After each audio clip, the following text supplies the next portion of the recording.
Kalau keuangan kita pribadi sudah baik, kita sudah punya kontrol yang baik terhadap keuangan kita, maka ketika kita masuk jenjang pernikahan, komunikasinya akan lebih mudah.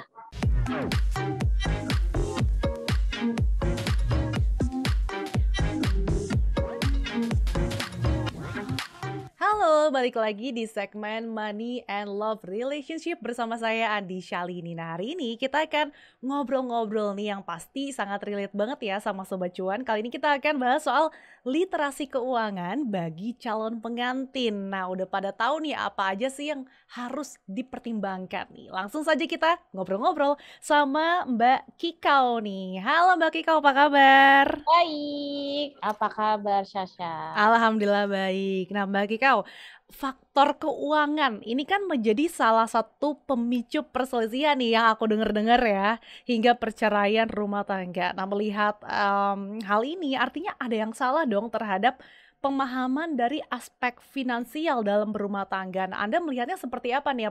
Apalagi kan kalau di Indonesia ini sebetulnya soal keuangan nih agak cukup tabu ya. Betul, betul, betul banget.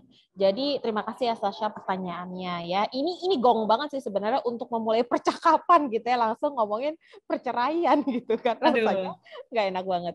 Hanya memang betul Sasha, ini ngomongin keuangan itu efeknya tuh bisa jangka panjang, termasuk soal dalam rumah tangga yang efeknya bisa macam-macam.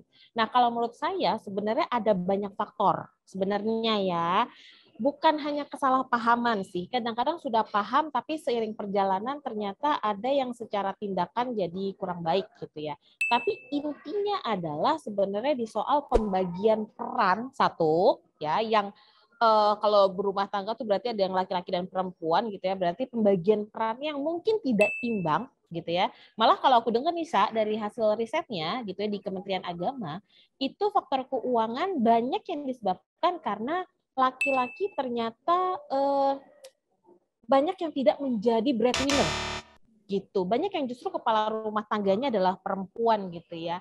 Dan akhirnya ini membuat si perempuan nggak kuat dan mengajukan gitu. Dan yang kedua sebenarnya faktor yang paling penting adalah mengenai soal kesamaan tujuan keuangan dalam keluarga. Itu sih kalau aku ya ngelihatnya ya, kayaknya dua faktor utama terjadinya hal ini adalah dua hal tersebut gitu.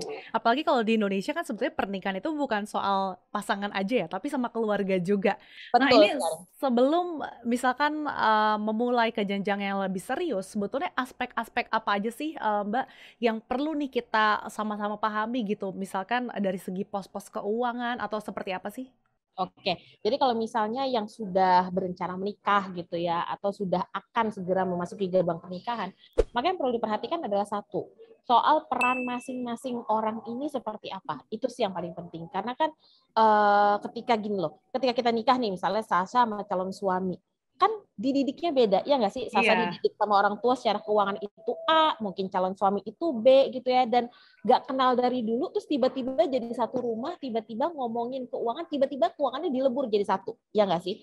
Jadi yang paling penting adalah yang harus dipersiapkan nih untuk yang baru akan menikah adalah yang pertama, masing-masing harus sudah sepakat mengenai perannya masing-masing gitu. Jadi oke, saya kepala rumah tangga, oke kamu supporting system misalnya kayak gitu ya. Kan nggak mungkin juga dua-duanya kepala rumah tangga ya. Terus yang kedua adalah sama-sama tahu goals-nya apa nih gitu sebelum masuk ke jenjang pernikahan. Tapi pasti setelah pernikahan nanti ada goals yang lebih tajam ya.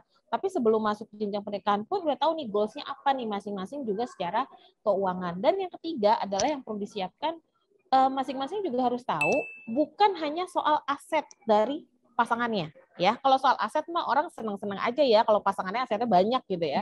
Tapi yang perlu diketahui adalah apakah pasangan kita ini ada kewajiban, apakah kita ada kewajiban. Itu sisa yang harus jadi bahan apa ya, mungkin diskusi atau obrolan Iya. sebelum ke jenjang yang lebih serius gitu. Oke, jadi tadi pembagian peran, terus kemudian goals-nya ke depan, yang pasti taunya kewajiban apa aja ya. Jadi jangan sampai, apalagi orang-orang Indonesia ini kan kebanyakan ternyata mereka sandwich generation ya. Jadi ternyata itu juga akan lebih kompleks lagi nih ketika misalkan ada keuangannya pembagiannya seperti apa. Nah, kalau menurut Mbak Kikau sendiri, misalkan nih sebelum kita mulai ke jenjang yang lebih serius atau utamanya saat mempersiapkan pernikahan, sebetulnya ideal nggak sih atau mungkin sah-sah aja nggak sih kalau misalkan kita nih sama-sama pasangan sebelum menikah udah terbuka soal misalkan pemasukan kita, terus kemudian soal misalkan utang yang dimiliki oleh keluarga. Ini sebenarnya seperti apa sih Mbak Kika ngelihatnya? Oke, ini pertanyaannya keren banget nih. Jadi terbukanya sampai sejauh apa sih sebenarnya Iya, ya kalau heeh. misalnya Soalnya belum kayak takutnya itu nggak udah jadi. melangkah lebih jauh. Iya, takutnya Betul, gitu. betul. Malah jadi nanti khawatirnya ke depannya malah jadi nggak jadilah atau apa Iya. gitu kan ya. Jadi sebenarnya sih kalau saya pribadi nih, kalau ditanya batasan mana ya kita tuh tahu mengenai Iya, kondisi keuangan sebelah gitu ya atau iya. calon gitu. Mungkin paling enggak kita tahu soal tanggung jawab yang akan dia miliki Oke. sudah pernikahan. Yang kayak tadi Sasa bilang kan generasi sandwich itu bener banget gitu. Mungkin dia masih harus nanggung orang tua, mungkin dia masih harus nanggung keponakan, mungkin dia masih harus nanggung adik. Setidaknya hal itu yang harus kita ketahui. Nah, kalau soal pemasukan, ya kalau menurut saya sih, kalau misalnya cuma gambaran besarnya sih silahkan aja ya, apalagi kalau udah tinggal besok kawin gitu ya misalnya. Tapi kalau misalnya masih tahap penjajakan atau mungkin ya belum serius gitu ya, itu sih sebenarnya belum terlalu perlu gitu. Tapi kita paling enggak tahu soal, oh nih gini loh, ke depan saya tuh masih harus nanggung ponakan gue, ke depan saya tuh masih harus nanggung orang tua misalnya. Hal seperti itu sih yang jadi garis batas bahwa kita tahu, oke, kita obrolannya ke depan ada amanah lain nih, seperti itu. Oke, berarti kuncinya komunikasi ya bagi kau. Betul, betul sekali. Ini aja yang sempat viral, yang sempat jadi pro kontra saat pacaran aja, siapa nih yang akan bayar Bayar. Deal ya kan. Nah, itu kan juga sebenarnya masing-masing pasangan punya rules atau mungkin kebiasaannya sendiri kan. Nah, untuk kalau yang udah baru mau nikah nih, misalkan pasti kan kebiasaan-kebiasaan saat pacaran atau mungkin nanti saat udah nikah, kok biasanya gue dibayarin, kok gue malah jadi nggak dibayarin sih. Nah itu tuh kayak gimana nih Mbak? Apalagi kan ketika misalkan kita ingin mempersiapkan pernikahan gitu, ini kan juga membutuhkan biaya yang tidak sedikit. Nah ini pembagiannya tuh sebenarnya seperti apa sih? Apakah kita juga perlu mengikutkan budaya atau mungkin obrolan keluarga juga atau seperti apa nih? Oke, sip. Jadi kalau misalnya ini adalah hal yang agak tabu diomongin gitu ya, misalnya kayak gini. Nanti kalau kita udah kawin, lo yang bayarin gue ya. Misalnya agak tabu untuk diomongin nih. Maka setidaknya kita bisa membaca dari pasangan sih. Oh, karakternya kayak gini. Karena kalau misalnya calon pasangan kan biasanya paling enggak, kalaupun enggak pacaran gitu ya kan, paling enggak pas lamaran kita bisa ngeliat gitu. Atau dari cara ngobrol, saya nanti bayar sekian ya, saya nanti nanggung sekian ya. Itu kan bisa kelihatan karakter keuangannya. Jadi paling enggak dari karakter keuangannya itu dulu gitu. Nah yang kedua adalah soal kalau itu kan agak teknis ya, kayak soal bayarin apa gitu kan. Tapi yang paling penting adalah masing-masing juga, mohon maaf gitu ya, masing-masing adalah satu, tidak bergantung pada masing-masing pasangan. Jadi namanya orang sebelum pernikahan sama sesudah pernikahan, bagaimanapun karakter aslinya baru ketahuan kan pasca pernikahan. Benar gitu ya? Belum ya. Maksudnya lebih kelihatan gitu kan karakter aslinya gitu kan. Bukan berarti jelek ya, banyak karakter bagus yang terlihat gitu ya. Jadi mungkin nggak terlalu berharap bahwa oke, kayaknya gue bakal dibayarin terus gitu ya. Ya nggak juga gitu. Maka perlu ada kesepakatan dari masing-masing seperti pola apa nih yang mau dibangun nih antara kita berdua ketika pernikahan itu. Siapa kepala keluarga, siapa yang jadi supporting system, siapa yang akan bayarin apa gitu. Mungkin secara garis besar ya sudah ada ya obrolan seperti itu gitu. Oke, jadi mengetahui karakter keuangan masing-masing ya bagi kau. Nah, sebetulnya seberapa besar sih literasi keuangan sebelum menikah ini berdampak nih terhadap nantinya keuangan atau mungkin cara pengaturan keuangan keluarga? Oke, jadi dampaknya kalau dibilang besar sih besar banget gitu ya, sangat besar gitu. Karena kan keuangan itu adalah sendi kehidupan yang nggak akan pernah putus gitu ya.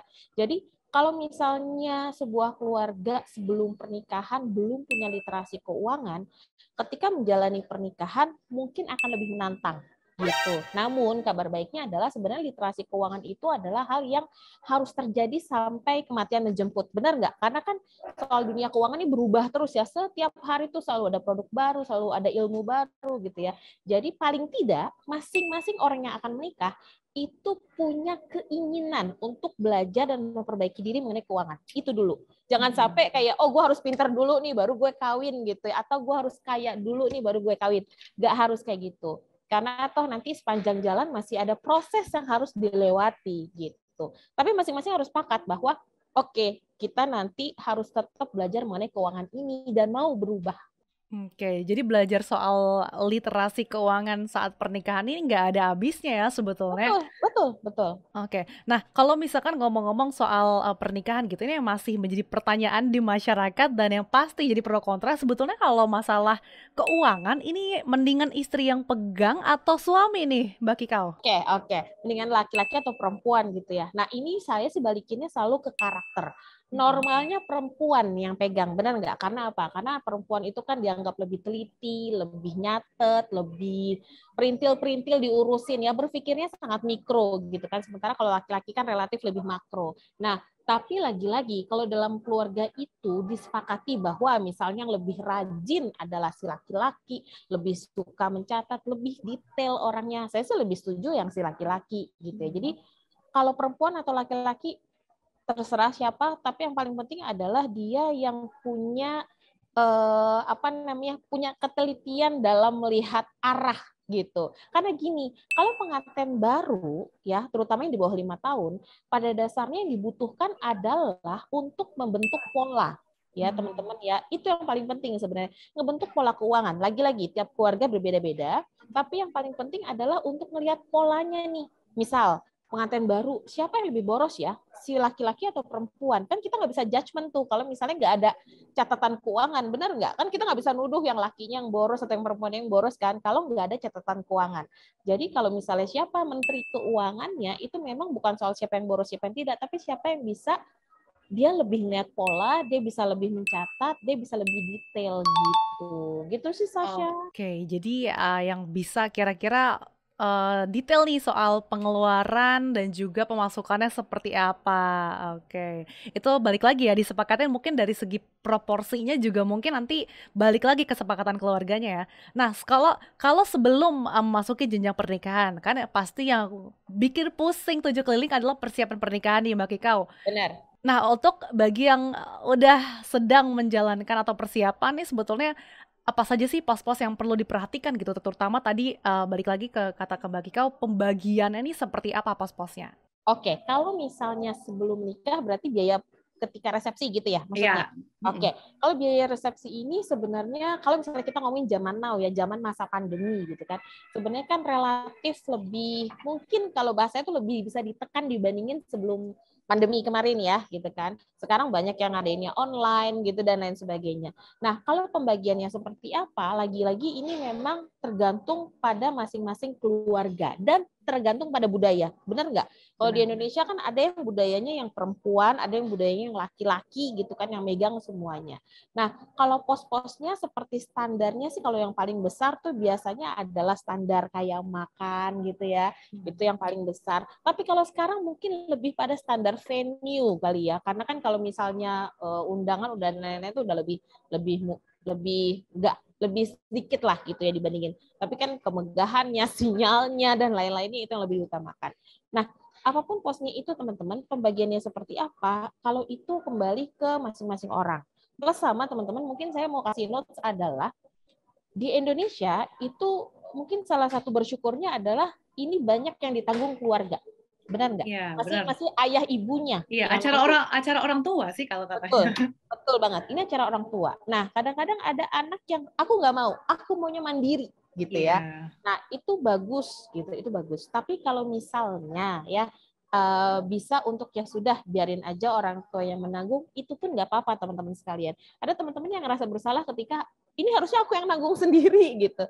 Enggak kok, karena memang sebenarnya kalau acara pernikahan itu biasanya memang yang nanggung, yang harus menyiapkan dananya nih teman-teman nih, ini terutama yang udah punya anak ya, itu memang kita teman-teman gitu. Secara normal memang kita, makanya kalau teman-teman punya perencanaan keuangan, punya financial planner pribadi gitu ya, itu biasanya memang salah satu tujuan keuangannya adalah menikahkan anak gitu loh. Jadi kalau misalnya teman-teman udah disiapin sama orang tuanya, it's okay, nggak perlu juga jadinya aku nggak menerima, aku harus sendiri. Ya kalau mau seperti itu nggak apa-apa.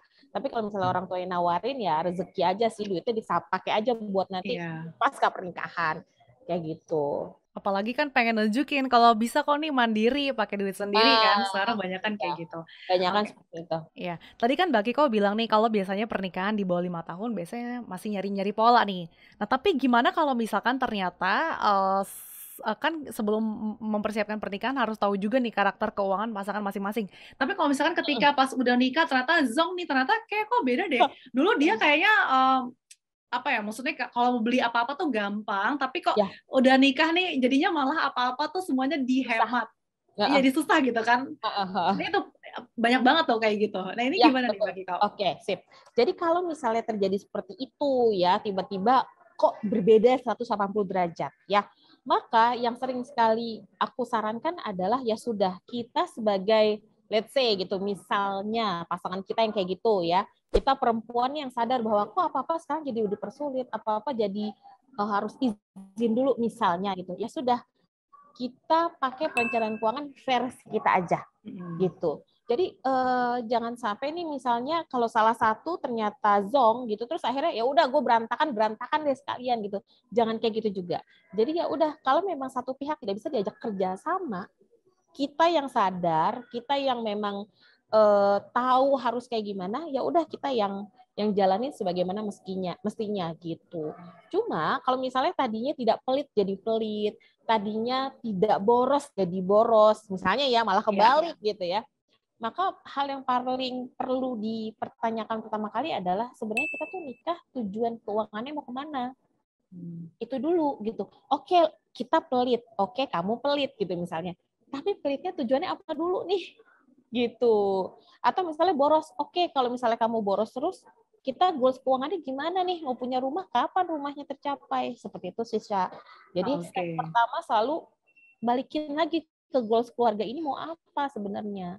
Benar. Jadi yang penting tuh sebetulnya komunikasi dan juga dalam menentukan goals-nya seperti apa ke depannya. Jangan sampai buang-buang duit doang, tapi ternyata yang ingin dituju sebenarnya malah tidak tercapai gitu ya. Atau jangan berbeda lagi masing-masing Iya orang. benar. Iya benar-benar. Nah, kalau soal investasi dan juga asuransi, nah ini sebetulnya perlu nggak sih, terutama bagi yang baru menikah gitu? Apakah sebaiknya disiapkan sebelum nikah atau boleh nih setelah nikah, atau seperti apa nih Mbak Kikau? Kalau kalau investasi dan asuransi itu teman-teman harus selalu ketahui dulu goals-nya teman-teman tuh apa sebelum membeli produk tersebut. Jadi gini, prinsipnya adalah kalau untuk asuransi dan investasi adalah produk tersebut harus melayanin kita dan bukan sebaliknya. Itu prinsip pertamanya ya teman-teman ya. Jadi jangan beli dulu terus baru nanya buat apa ya, tapi buat apa dulu baru beli. Jadi kayak gitu ya.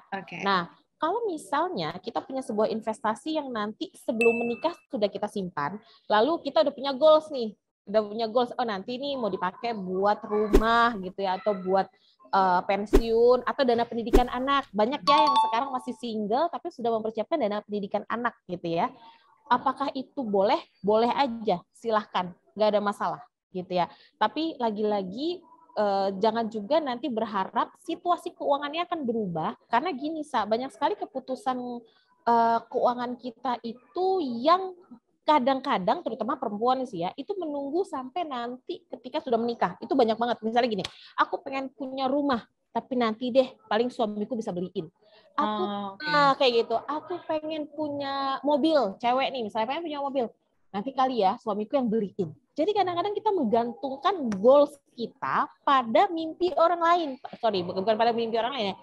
Pada orang lain gitu. Nah, ini yang apa ya? Saran saya sih jangan terjadi. Jadi kalaupun misalnya sebelum menikah kita udah punya goals, punya rumah, mau nanti dipakai bareng kek, mau kita kontrakin kek, ya udah punya goals itu aja nggak masalah gitu. Miliki jar itu gitu. Karena kalau kita gantungin malah nanti ekspektasi sama harapan nggak nyampe, malah jadi kecewa, betul, cekcok. Belum lagi kalau ternyata goalsnya berbeda. Iya masing-masing kalau ternyata dia udah punya rumah atau udah punya mobil gitu ya. Tapi kalau misalnya ternyata enggak atau ternyata beda goals gimana? Aduh, itu dia tuh yang menjadi catatan.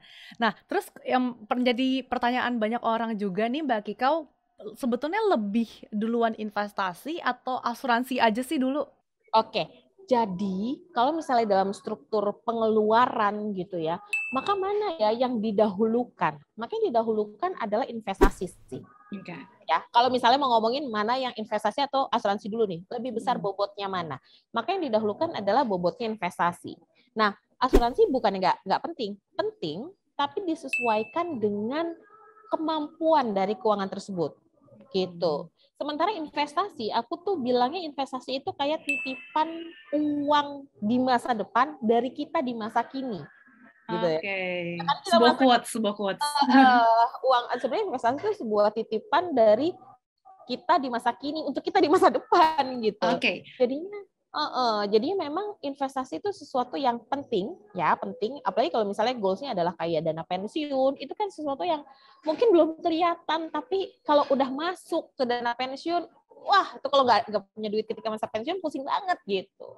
Oke, jadi investasi itu sangat penting. Nah, tapi untuk jenis-jenis instrumen investasinya nih yang idealnya seperti apa nih Mbak Kikau? Oke, kalau misalnya idealnya seperti apa, maka itu lagi-lagi tergantung sama satu, seberapa emosional kita sama tujuan keuangan tersebut. Dan yang kedua adalah berapa lama lagi gitu ya. Misalnya nih, kalau misalnya ngomongin dana pensiun, tapi umur kita masih kayak 30 tahun lagi pensiun gitu ya. Ya udah kita cari aja investasi yang resikonya tinggi. Misalnya kayak saham gitu ya, teman-teman, apalagi trading sekarang banyak banget gitu ya. Nah, sementara kalau yang jangkanya sangat pendek, contoh buat biaya pernikahan. Kapan? Nggak tahu sih, tapi umur gue udah 25 gitu misalnya. Ya sudah, taruh di instrumen-instrumen yang relatif resikonya sangat rendah seperti tabungan, deposito, dan juga reksadana pasar uang misalnya seperti itu.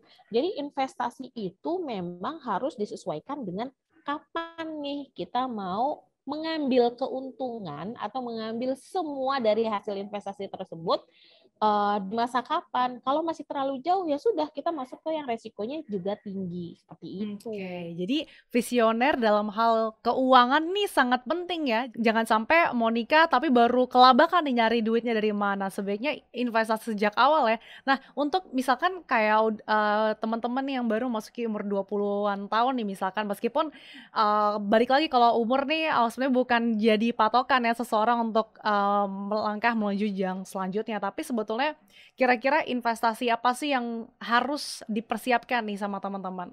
Oke, kalau yang masuk early 20 ya, yang masuk 20 awal, yang mungkin baru lulus atau masih semester 6, semester 8 gitu ya. Maka investasi yang perlu diperhatikan adalah satu ya, teman-teman. Kalau saya sih mumpung masih muda, yang perlu diperhatikan adalah dana pensiun. Itu ya, kalau kamu investasi itu dana pensiun. Yang kedua, siapin dana darurat. Ya, kenapa Kak dana pensiun? Karena sebenarnya ngomongin financial planning ya sebenarnya ngomongin soal dana pensiun sebenarnya gitu. Jadi ngomongin investasi pada dasarnya kita ngomongin kita di masa tua pada dasarnya kan kayak gitu. Jadi ngomongin dana pensiun. Terserah deh mau pensiun umur 40 kayak karena anak zaman now kayak pensiunnya pengennya cepet-cepet gitu ya. Nggak pengen kayak umur 50 60 gitu. Jadi satu siapin dana pensiun, yang kedua siapin dana daruratnya ya. Bagaimanapun harus punya dana darurat. Dan yang ketiga adalah kalau misalnya udah early 20, ini yang ketiga setidaknya ada dana kayak misalnya tadi ya, mau menikah gitu. Apalagi kalau misalnya orang tua kemungkinan besar nggak nanggung gitu ya, mau menikah atau mungkin mau trip atau mau sekolah lagi ya, atau mau bisnis. Nah, yang tiga ini lebih fleksibel. Tapi kalau dua paling penting di early 20s adalah udah mulai visioner ngomongin soal gue pengen pensiun di usia sekian dan gue pengen masa pensiun gue kayak begini dan gue pengen nyiapin dari sekarang. Karena kalau misalnya nyiapin dari muda itu nilainya kan kecil banget, ya nggak sih? Dan punya space untuk belajar, ya nggak? Karena kalau misalnya kita investasinya ke yang resikonya tinggi, misalnya kayak saham, itu kan cost of learning-nya juga lumayan banyak ya. Karena kan nggak juga kita beli saham terus langsung cuan gitu kan, nggak juga gitu kan. Selalu ada trial error-nya ya sebagai investor pemula, kayak gitu sih teman-teman. Oke, jadi gambarannya yang penting dana darurat sama dana pensiun sudah kira-kira mulai dicicil gitu ya. Yang pasti dana darurat harus terpenuhi dulu, baru mulai deh tuh kalau sudah mulai bisa mempersiapkan dana pernikahan. Nah, tapi kalau misalkan dana pernikahan sendiri nih, Mbak Kikau kira-kira itu dari proporsi penghasilan kita nih sebaiknya berapa persen sih? Ini misalkan target menikahnya misalkan masih 5 tahun lagi nih, kira-kira berapa persen nih dari total penghasilan? Oke, kalau misalnya kayak 5 tahun lagi mungkin bisa di antara 5-10% kali ya. Karena kan biasanya kalau misalnya early 20s tuh satu gajinya juga belum gede kan biasanya kayak gitu. Terus yang kedua pengeluarannya juga sebenarnya masih gede juga gitu kan karena gajinya masih kecil. Jadi kalau early 20s sih kalau menurut saya selain mikirinnya adalah dari sisi pengeluaran ya untuk investasi dana pensiun dan dana darurat, maka sudah mulai berpikir untuk gimana caranya untuk memperbesar penghasilan. Gitu Oke. sih. Nah, kalau misalkan kepepet nikahnya tahun depan nih, awal tahun depan, let's say misalkan berarti kurang dari 3 bulan lagi, ini nyari duitnya dari mana? Terus mau nikah gitu. Iya. Oke, kalau misalnya kayak 3 bulan lagi atau berapa bulan lagi, maka nyari uangnya dari mana yang jelas gini ya teman-teman ya. Investasinya itu apa? Investasinya. Oke, kalau investasinya sih lagi-lagi. Kalau investasi itu jangan, kalau udah mepet banget sih, jujur saya nggak akan pernah nyaranin untuk yang di resikonya tinggi. Oh, Ya, justru gitu ya. Oke. iya dong. Nanti kalau resikonya tinggi, begitu pas lagi hari H, begitu pas lagi turun sinking gitu kan, karena kan kalau resiko tinggi pasti resiko tinggi kan bisa kapan aja turun gitu kan. Nah itu khawatirnya malah kayak blek hilang semua, dan ini udah terlalu banyak kejadian kayak gini. Jadi teman-teman kalau soal investment, kalau udah bentar lagi, yang bisa dilakukan nih teman-teman adalah memang memperbesar penghasilan. Itu mau nggak mau. Dan kalau zaman sekarang nyari penghasilan itu udah jauh lebih fleksibel dibandingin 10 tahun lalu. Gitu. Jadi yang bisa dilakukan adalah satu, kalaupun harus investasi, satu investasi yang emang kita punya skillnya. Saya bukannya bilang bahwa kalau teman-teman punya skillnya, misalnya teman-teman punya skillnya soal saham ya, misalnya nih, wah pokoknya bisa nih dapat cuan sekian gitu, punya skillnya, silahkan aja, nggak masalah. Tapi rata-rata dari kita ketika nggak punya skillnya, lalu masukin ke yang beresiko tinggi, nggak siap sama resikonya ketika itu datang. Nah, aduh deg-degan nih, jadi deg-degannya combo nih. Nah betul, udahlah nggak tercapai kan bisa jadi gagal. Aduh. Itulah gitu. Nah, yang menjadi polemik di masyarakat juga nih, yang menjadi pro kontra. Sebenarnya boleh nggak sih kalau misalkan saat masih pacaran nih, ini punya rekening bersama nih? Oke, sip.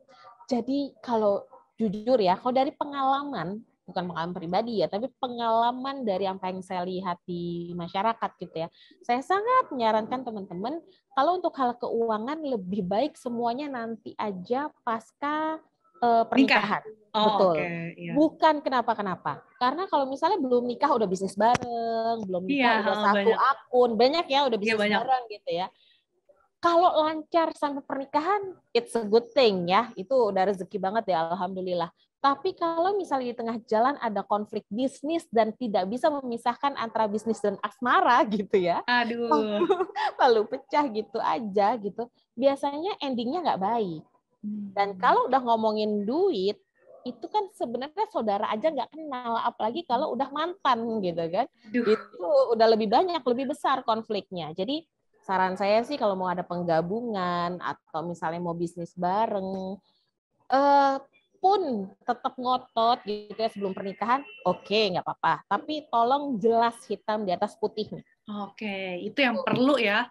Betul. Yang suka bikin keselimpet tuh itu dia, nggak ada perjanjian awal seperti apa. Betul. Misalkan plan B-nya seperti apa ya. Iya, betul. Misalnya mau bikin startup nih, barengan nih, ngerasa cocok nih, ini pasangan nih, gitu ya. Ya udah, kalau perlu ke notaris aja sekalian, tanda tangan. Karena kan kalau startup ada potensi dia entah dapat dana berapalah, apalah gitu kan. Kita nggak tahu kan gitu. Karena mungkin ternyata cocoknya jadi partner bisnis ya, bukan jadi partner hidup ya. Betul sekali, betul. Dan kadang-kadang kalau misalnya yang masih belum sampai ke jenjang pernikahan kan tidak bisa membedakan mana yang hubungan profesional dan hubungan asmara. Asmara, hubungan gitu. Aduh, sangat polemik ya kalau ngomongin soal asmara dan juga keuangan disatukannya seperti apa. Iya. Oke, mungkin terakhir nih Mbak Kikau, seperti apa nih tips and triknya bagi teman-teman yang akan segera menikah dan juga mungkin bagi teman-teman yang baru menikah nih, seperti apa pengaturan pola keuangannya? Oke, sip. Jadi teman-teman sekalian yang akan nikah dan sudah menikah tapi masih di bawah 5 tahun gitu ya, maka yang paling penting adalah satu, anggap aja kalau yang belum nikah nih ya, anggap aja ini kita sebelum masuk ke jenjang pernikahan, anggap aja ini kita sedang mengelola keuangan kita pribadi gitu.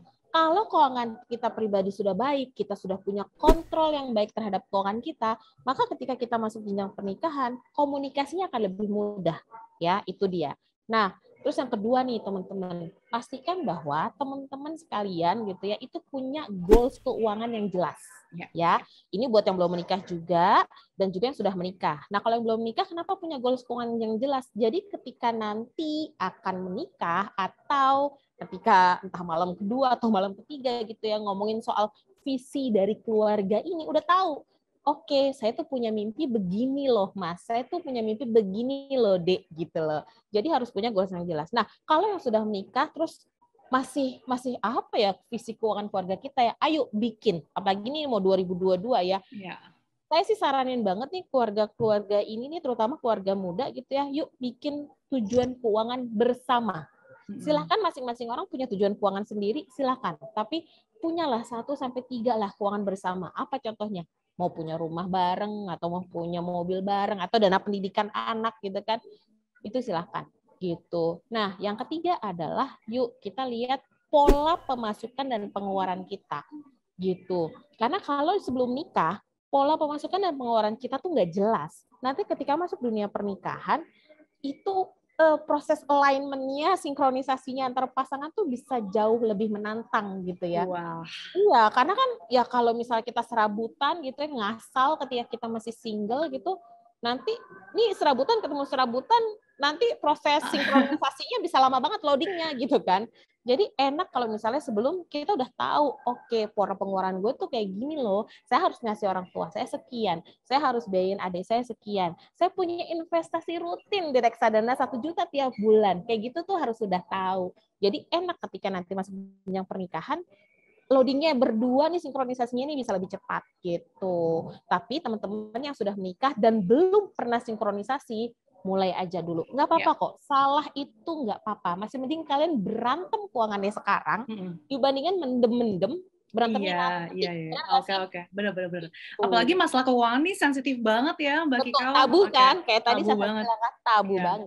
Oke, wah seru banget nih Mbak Kikau, sayang sekali durasi kita sangat terbatas hari ini. Semoga Sobat Cuan sangat tercerahkan ya, karena saya sangat tercerahkan pada hari ini. Jadi tahu langkah selanjutnya yang harus kita lakukan seperti apa. Thank you Mbak Kaukabu Syarkia selaku Certified Financial Planner telah memberikan insight-nya di Cuap-Cuap Cuan. Sehat selalu, sampai ketemu ya. Ya, itulah tadi ngobrol-ngobrol kita bareng Mbak Kikau di segmen Money and Love Relationship. Seru banget kan? Semoga Sobat Cuan tercerahkan ya dengan ngobrol-ngobrol kita tadi. Jangan lupa untuk terus dengarkan podcast Cuap-Cuap Cuan di Spotify, Apple Podcast, Google Podcast, dan juga Anchor. Dan jangan lupa juga untuk follow Instagram kita di cuap_cuan. Dan jangan lupa juga untuk subscribe YouTube channel kita di Cuap-Cuap Cuan. Dan jangan lupa di komen, like, dan share sebanyak-banyaknya. Oke deh, kalau gitu saya Adi Shalini pamit undur diri. Sampai jumpa di Cuap-Cuap Cuan berikutnya. Dadah!